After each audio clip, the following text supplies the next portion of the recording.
Want to speak real Norwegian from your first lesson? Sign up for your free lifetime account at norwegianclass101.com. How to finally learn language in 2020, your New Year's resolution solution. So, January is over, but let me ask you a question. Have you set a resolution for this year? If you haven't, it's understandable. Most people end up failing with their resolutions. You set one, you try to do it in January, and by February, there's no progress. Doing it is no longer fun, or you get sidelined by something else. So you quit and put it off until next year, or whenever the guilt of quitting your goals comes back to haunt you. So, what's the problem with setting resolutions? Why do we keep failing? First of all, regardless of what most people say about New Year's resolutions, setting goals, whether on January 1st or any other time of the year, is a good thing. You have to know where you're going and what you want to achieve. Otherwise, you'll be floating around aimlessly from one language app to another and have nothing to show for your time spent.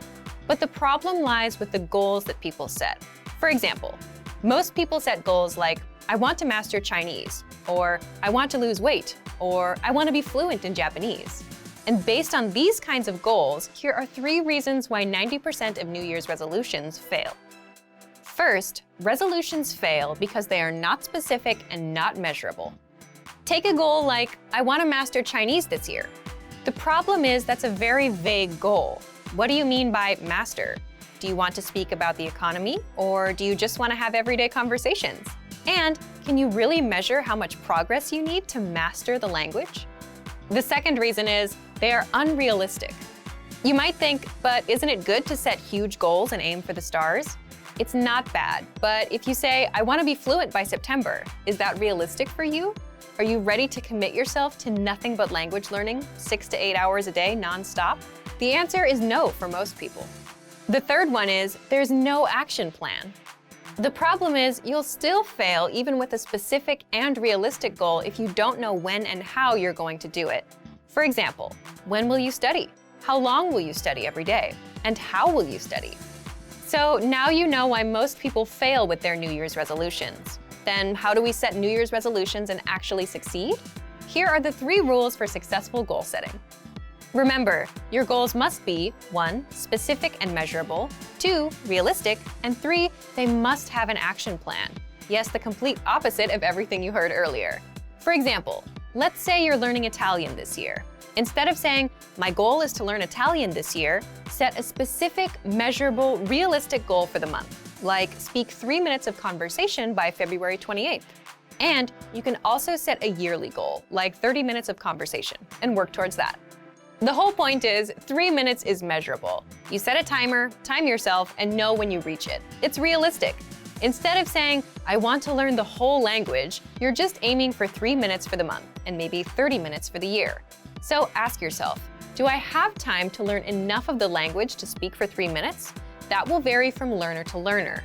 But 3 minutes sounds much more realistic than I want to master a language. Finally, you still need an action plan for your goal. And for that, you need to answer these questions. When will you study? How long will you study every day? Where do you plan to study? How will you study? What is your study schedule? This is the most important part because this tells you when and how to study. If you don't answer these questions, you'll have no idea what to do and you'll quit because you have no routine to stick to. So for example, when will you study? I'll study at 9 p.m. on weekdays. How long will you study every day? I'll study for 20 minutes. Where do you plan to study? I'll study at home, in the living room, on my computer. How will you study? I'll listen to 1 audio lesson a day for 5 days. What is your study schedule? From Monday to Friday with audio lessons. I'll listen to the lesson, then go through the lesson notes for 20 minutes each day. Here are a few more things you can do to improve your chances of success. Reward yourself after hitting a goal. Studies have shown that giving yourself a reward after reaching a goal is crucial to creating lasting habits and continuing to conquer more goals. Write down your small, measurable goal and put it somewhere you'll see it often. Now that you know why New Year's resolutions fail and you know what to do differently, it's time to set your goal. Our suggested goal for you for February 2020 is speak 1 minute of conversation in your target language. The deadline is February 28th. Remember to set your action plan as well. Just answer these 5 questions. Leave us a comment letting us know your answers, and then you're ready to go. Okay, Today's topic is how remembering your mistakes can help you learn faster. First, take a moment and think of a time when you made a mistake. Maybe you were at work, maybe you were at school, maybe you were shopping or in another public place. We can all probably clearly remember many mistakes we've made. We also remember the reactions of the people around us. Some people are understanding, some people aren't so understanding. But why do we remember these situations so clearly?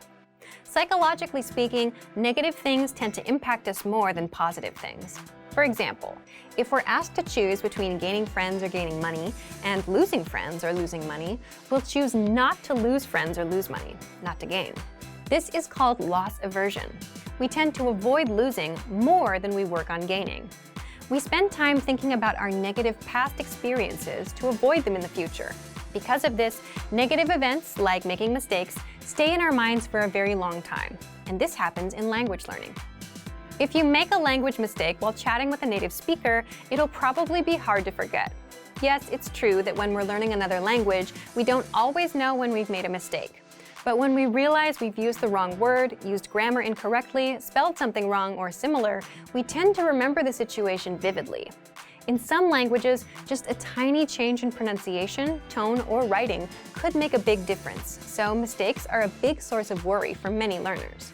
But the fact that mistakes are very hard for us to forget can be a powerful tool when learning a language. We want to avoid the feeling of embarrassment that comes after a mistake, so we work hard to correct ourselves. Past mistakes can motivate us to try harder. We can use our mistakes as a tool in our language learning. But we can't make these emotionally powerful mistakes by reading a textbook or even by taking a lesson with a teacher. The only way you can make these mistakes is by speaking in real conversations and messing up. So, what can you take away from this? Let's jump into the second part: how to use mistakes in your language learning. We can give advice like go ahead and make mistakes, but that's easier said than done. Here are 3 tips to help you make the most of your mistakes. 1. Speak in your target language as much as possible. Why? Because part of the learning process is making mistakes. Accept that mistakes are going to happen. If you're not making any mistakes ever, then you're probably not challenging yourself. 2. Look for opportunities to speak. Many learners have trouble finding public places to practice the language they're studying. See if there are language groups in your community or at your school. If you have trouble with that, look online and be creative. You don't need to search for groups specifically for language learners. See if you can find a hobby discussion in your target language. Maybe you'll find a news discussion group. Think outside the box. Find somewhere to practice and make mistakes. When you do mess up, you'll probably remember it. 3. Build on your experiences. Think carefully about your conversations after you have them, and work to make them longer each time. If you made a mistake in your first conversation, think about how to fix it. If you said only a few sentences in your first discussion, work to speak for 15 or 30 seconds on the next discussion. Challenge yourself. Many learners have trouble finding opportunities to speak that work with their schedule and their level. If you're not sure where else you can practice, you can consider hiring a tutor. If you're a Premium Plus member on our website, you can practice with your teacher. It's still important, where possible, to practice and make mistakes in real-life situations. This will help you to more carefully reflect on your conversations and work to improve. It isn't quite the same as studying with a textbook or a hired tutor. This strong desire to avoid making a mistake will help you work to improve. You'll be motivated to try harder. This can help you learn faster. The easiest way to start writing and improve on your own. Most language learners start with reading or speaking first. We all want to speak. Typically, most learners start their studies by reading textbooks or articles online. But writing? Not so many practice writing right away, unless the language has a unique writing system. There are a few reasons you should consider writing when you're learning a language. Let's jump into part 1. 1. Why is writing an easy way to learn a language? So, why is writing easy? First, you don't need anyone to start improving right now. When it comes to language learning, we all want feedback and corrections. And for that, we either need a teacher or a learning program that can quiz us. But if you want to improve on your own without waiting on anyone else, or if you don't have access to a teacher, you can start with writing. You'll find out how in just a minute. Second, you don't need to worry about what to write. How does this work? The easiest way to start writing is to copy text from somewhere else. That way, you don't have to worry about what to write or how to spell things. Just get a piece of paper and a pen and copy things from a resource you're using. You can even try doing this with your favorite quotes or ideas. Copy them word by word. Third, it can help you build a strong routine. Imagine you copy 2 sentences per day. It's simple, and it just takes a minute or 2. That means you can stick to it on a daily basis. And if you can learn to stick with that, you can stick to other learning routines in the future. And fourth, you'll end up improving all areas of the language. How? Well, if you're copying out a few sentences a day, you'll end up indirectly learning a lot of words, grammar rules, and lines you can actually use, simply because you're exposed to them. And if you read what you write, you'll improve your reading and comprehension skills too. So, how can you actually start writing and practice? Let's move on to part 2. Part 2, how to practice writing with our lessons on your own time. Number 1, if you're taking our lessons, write out the phrases, sentences, and conversations by hand. This means writing every phrase and sentence that you learn in the lessons by hand in a notebook. You can also write out the conversations in the dialogue study tool, example sentences from the lesson notes, words and phrases from our vocabulary lists, and words and sentences from the Daily Dose app and the Word of the Day. Number 2, write short sentences to your Premium Plus teacher. If you're a Premium Plus member, write a message and send it to your Premium Plus teacher for review. In fact, as a first step, all new Premium Plus users have to write a self-introduction and send it to their teachers. Your teacher will review your work, send feedback, corrections, and help you improve your writing skills fast. You can even write something out by hand, take a picture of it, and send it to your teacher. Number 3, leave a comment on the lessons. After you're done with a lesson, be sure to use what you've learned, whether a new word or a grammar point. Leave a comment in the comment section, and our teachers will review it and give you feedback. Number 4, dictation. This may be best for advanced learners. Dictation is a study method where you write down what you hear as a way to test your writing and listening skills.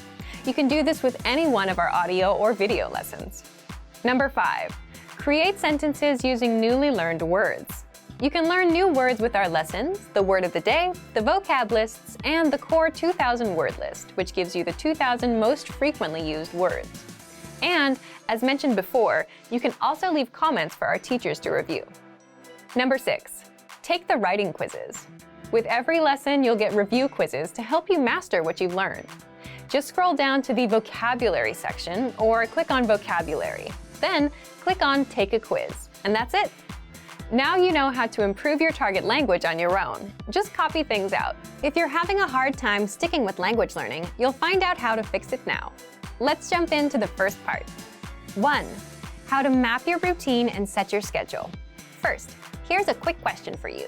Which of these would you rather have? A, the world's most comprehensive language learning resources, but a weak study routine. Or B, a strong study routine and average resources. Leave your answer in the comments. But there is a correct answer here. You want a strong study routine. Why? You can have the best app or textbook in the world, but if you don't use it because you don't have a learning routine or a habit, you won't learn anything. If you have a strong routine and work ethic and just a dictionary and internet access, you'll learn more than someone with the best program and no routine. The point is, we are creatures of routines and habits, and our habits can be used for good or bad. They make us or break us. For example, if you have a bad habit, like going to bed at 4 a.m., you'll always feel tired when you wake up for work or school in the morning. If you have a good habit, like exercising regularly, you'll have energy and good health. Once we have a routine, we tend to stick to it. If it's a bad routine, it can do a lot of damage. But if it's a good routine, it can help us enjoy incredible results. We can also use routines to our advantage by applying them to work toward our goals, like language learning. How do you create a strong language learning routine? Here's one way to do it.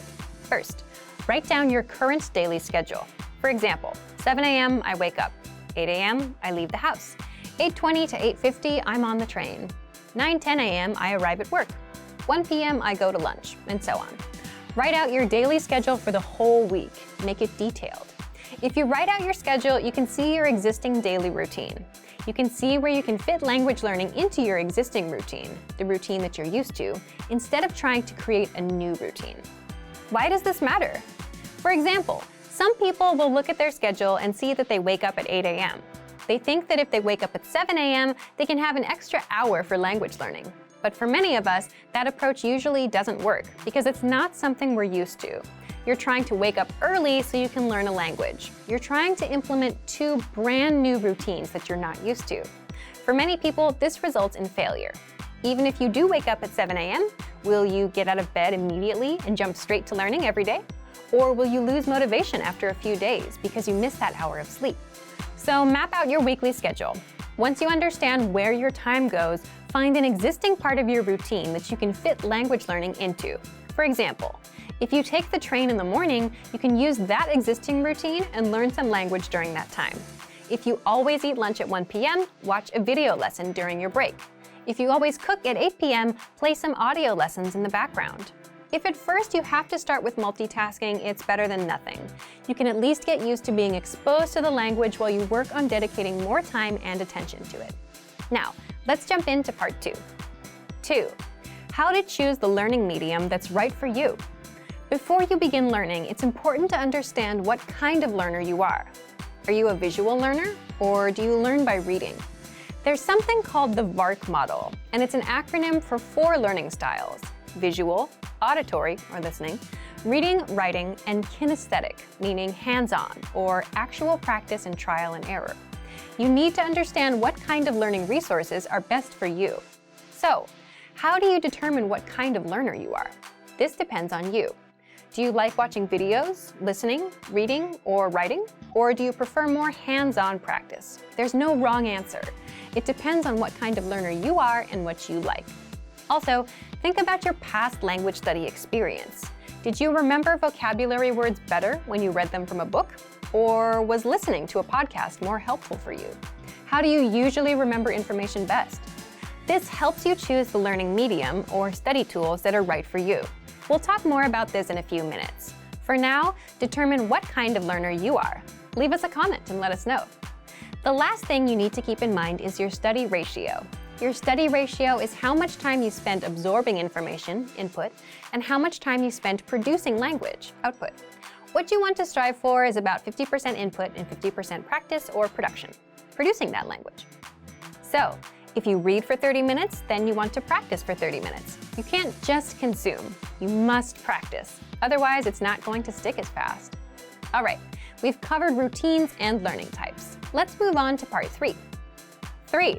The language tools you'll want for your learning style. In this last part, we're going to cover all the resources that you can take advantage of based on your learning style. But remember, if you're a visual learner, that doesn't mean you should shun resources that don't fit that style. Sometimes it's not practical to watch a video. For example, if you're driving, audio is a much better choice. So let's jump in. If you're a visual learner, take advantage of our video lessons in the lesson library. We have them across all levels, from absolute beginner to advanced. These will be your main source of learning. Use the vocab slideshows. You'll find these on every lesson page and vocab list. The slideshows make it super easy to learn and review words. Just press play and watch. You can put it on a loop and watch for as long as you want. Next, if you're an auditory learner, then take advantage of our audio lessons. You can also use dialogue audio tracks. These give you just the conversation from that lesson, and you can use these tracks to immerse yourself in conversations. Next, if you prefer reading and writing, we include lesson notes and transcripts for every audio and video lesson. So, if you're taking a lesson, read along. The lesson notes include extra grammar explanations, vocab lists, and cultural insights that are not available in the lesson. You can also check out our extensive reading books in the lesson library. These are simple one-line per page books that will build you into a confident reader. If you prefer writing, you can copy out the lesson dialogue into your notebook. You can leave comments on our lessons with sample sentences. You can keep a daily journal in your target language. Plus, you can send messages to your Premium Plus teacher and practice writing. They'll correct your mistakes, tell you how to express yourself in a natural way, and help you improve fast. And finally, if you're a kinesthetic learner and prefer hands-on experience and trial and error, definitely use our Premium Plus teachers and practice with them. You can do that via the My Teacher Messenger on the site or in the app. Use our spaced repetition flashcards. These cards quiz you on words and phrases and help you master them fast. They sort the words for you and quiz you accordingly. So, if you don't know a word, you'll keep seeing it over and over until you get it right. And if you do know it, you'll see it again in a few days. It'll pop up every now and then just to refresh your memory. Also, take advantage of our lesson quizzes. You'll find these in every audio lesson, and these test you on the words and phrases you learned in the lessons. You can also practice speaking with our voice recorder. You'll find this inside the dialogue tool. You can record yourself and compare with native speakers. You can keep practicing until you can say the lesson dialogue at a native level. There are tools for every learning style. So, today you learned 1. How to map your routine and set your schedule. 2. How to choose the learning medium that's right for you. And 3. The language tools you'll want for your learning style. How to improve your language and speak more through preparation. Okay, let's get into part 1. Why you should prepare for conversations ahead of time. If you're a beginner, you can probably relate to this. When it comes to speaking, you tend to run out of things to say. And that's because you don't know enough of the language to express yourself. And that's where preparation comes in. You may think that the conversations we have in our daily lives are spontaneous, that you can't prepare for them. You're right to an extent. But imagine meeting someone for the first time. Both of you will go through some common questions and phrases, like, what's your name? My name is, where are you from? And how long have you been studying the language? As a language learner, you'll have these kinds of conversations with almost every native you meet, guaranteed. They'll always ask you about how long and how you've been learning. And even with your friends, some conversations start the same way. For example, you say things like, hey, how are you? How are things? How was your weekend? My weekend was good, and you? Let's say you went to a restaurant this weekend, and now you want to talk about it. Well, that allows you to prepare and learn some phrases like, I went to a restaurant. The restaurant had delicious food. The point is, some questions and phrases come up often in conversations, so it makes total sense to master them ahead of time. And you can always plan ahead and prepare for things you want to talk about. When it comes time to speak, you know what to say, how to respond, and you don't run out of talking points as quickly. So, how do you prepare? Let's jump into part 2. The first thing you can do to prepare is check out our 25 questions you need to know lesson series. This series is specifically designed to help you with the first-time conversations you'll have with native speakers. You'll learn the 25 most common questions and answers used in conversations. Just listen to the lessons, repeat out loud, then put what you learned to use. These will serve as talking points so you can keep your conversations going. Number 2, print out the curriculum for this lesson series so you can review all of the lessons at once. The curriculum gives you the lines and vocabulary used in all lessons up front, so you can use this to review key questions and responses. This will allow you to control conversations and ask questions instead of just having the native speaker ask you all the questions. In other words, you'll sound like a fluid, confident, and experienced speaker. Number 3, check out our printable conversation cheat sheets. This is another free resource that gives you lines and words for all kinds of topics. For example, talking about hobbies, your family, and much more. Number 4, ask yourself, what do you want to talk about? Come up with some topics, and for each topic, write out potential questions and phrases that would come up in a conversation. For example, if you want to talk about restaurants, you can have lines like, my favorite restaurant is, my favorite food is, what's your favorite restaurant? And then run these lines through a translation app. It won't be perfect, but it'll give you lines to use that you can correct later. Number 5, look for lessons that are related to your topics with our lesson library. On our site, we have hundreds of lessons that teach you conversations. So if you're looking for lessons related to restaurants and food, you'll get all kinds of conversations that you can use for yourself. And number 6, if you're a Premium Plus user, get in touch with your teacher via My Teacher and try a conversation with them. They'll help you every step of the way, correct your writing, and give you the lines to use in a conversation. That way, you can prepare ahead of time, and when it comes time to speak, you'll know what to say. Want to speed up your language learning? Take your very first lesson with us. You'll start speaking in minutes and master real conversations. Sign up for your free lifetime account. Just click the link in the description.